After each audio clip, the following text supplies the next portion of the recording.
مش اي حد يعرف عن المنطقه دي. انا وقعت في غرام المنطقه دي عايز اقول لك دي سر حرفيا، مش اي حد يعرف المكان ده. زي ما انت شايف اصلا في عربيات ورا راكنه، بس الناس القليلين جدا اللي يعرفوا المكان ده. وانا واحده من اكبر المدارس اللي موجوده في دبي. دي الداون تاون الجديده، دبي كريك هاربر. واللي ورايا دي الداون تاون القديمه، دبي داون تاون اللي فيها برج خليفه ودبي مول. ورانا هنا شوبا هارتلاند، وجنبينا منطقه الميدان مدينه الشيخ محمد بن راشد. اجمل المناطق اللي تقدر تستثمر فيها دلوقتي من قبل ما الناس كلها تعرف عنها حرفيا. يعني جميله، راحه نفسيه على الخرع على طول البحر. اوريك البحر دلوقتي. بينك وبين الداون تاون 10 دقايق، بينك وبين دبي كريك هاربر 10 دقايق، شارع راس الخور ومحميه راس الخور الطبيعيه 10 دقايق، دبي فريم اللي هو ورانا كده بالظبط، دبي فريم ومتحف المستقبل وشارع الشيخ زايد 10 دقايق، سنترال لوكيشن. وزي ما بقول لك الجميل زي ما انت شايف محدش يعرف المكان. يعني هو هتقول لي طبعا ما يعرفوش، يعني محدش ساكن. اللي بقول لك في مدرسه كبيره جدا، سويسلاند تقريبا سكول، وفي ملعب نادي النصر ورانا، الله اكبر الله اعظم. ودلوقتي شايف المباني اللي مبنيه دي مباني الجداف. دي المباني اللي مبنيه دي مباني الجداف. انت تقدر تستثمر هنا قريب من الممشى السياحي او الممشى المائي تبع منطقه الجداف ده. زي ما شايفين جميل قوي قوي قوي. عاجبني مشروع شوبا 1، هيبقى تحفه معماريه من هنا الصراحه. يعني كانت لكل امرئ ما سعى، يعني الواحد بيسعى عشان يدور على افضل مكان واماكن جديده فيها فرصه استثماريه. انا لقيت المكان ده عجبك حرفيا يعجبك، يعني عايز ايه تاني؟ دبي كريك هاربر، راس البحر الخور، كريك دبي، شوبا، الداون تاون.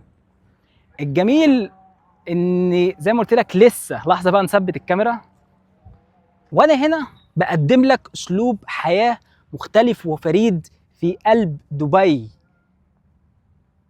انت هنا جنبيك الشوارع الرئيسيه كلها، شارع الخيل، شارع الشيخ زايد، داون تاون. مش هطول عليك كتير. دبي كريك هاربر انت شفتها وشفت البحر وشفت المداخل والمخارج. انا بنصحك استثمر في دبي كريك، في عفوا استثمر في الجداف هنا، وهتعمل افضل عوائد على الايجار والاسعار بتاعه العقار بتاعتك هتسكاي روكيت، هتعدي السحاب. بالذات ان المنطقه لسه فيها ديفلوبمنت كتير. تعرف في 2 جداف، في جداف الناحيه الثانيه والجداف دي.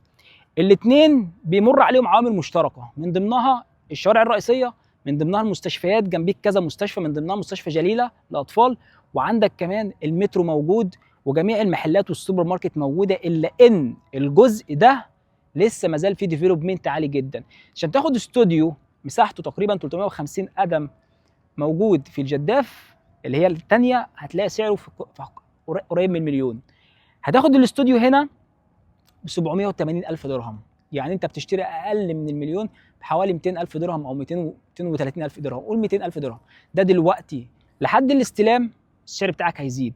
لو قارنت نفسك ان انت في القلب هنا بين دبي داون تاون ودبي كريك هاربر، هات لي سعر الاثنين. اقل غرفه وصاله، اقل ما فيش استوديوهات في الداون تاون في دبي كريك هاربر. اقل غرفه وصاله في دبي كريك هاربر بمليون و800 دلوقتي بتتباع من المطور، واقل غرفه وصاله بتتباع في الداون تاون ب 2 مليون و200 في الداون تاون دلوقتي غرفه وصاله. وما فيش بيمنت بلان كتيره ومرنه والكلام ده. هنا في قلب الجداف انت تقدر تاخد غرفه وصاله في حدود المليون وشويه، تقدر تاخد اقل طبعا مليون و100 مليون و200، تقدر تاخد الاستوديو ب 780 الف، قول 800 الف درهم. هنا يا بلاش. ده الاستثمار اللي لسه ما اتحطش عين الناس عليه، ده ما اتحطش، المطورين لسه ما جوش هنا. المطورين لما بيروح اي مكان يا جماعه، بص شوف الديفلوبمنت. يعني ورايا كده مثلا، لحظه، شوف هنا ورايا دي كلها الميدان، فيها بقى مدينه سمو الشيخ محمد بن راشد، فيها كذا مشروع هناك لشوب هارتلاند 1، شوب هارتلاند 2، كل ده هناك. دلوقتي الاستوديو مليون و200، الغرفه وصاله مليون 700 هناك اهو قدام جنبيك. بس ولا هم عندهم كوميونتي وجميل، بس ما عندهمش الممشى السياحي، ما عندهمش الممشى على البحر ده زي ما احنا شايفين كده.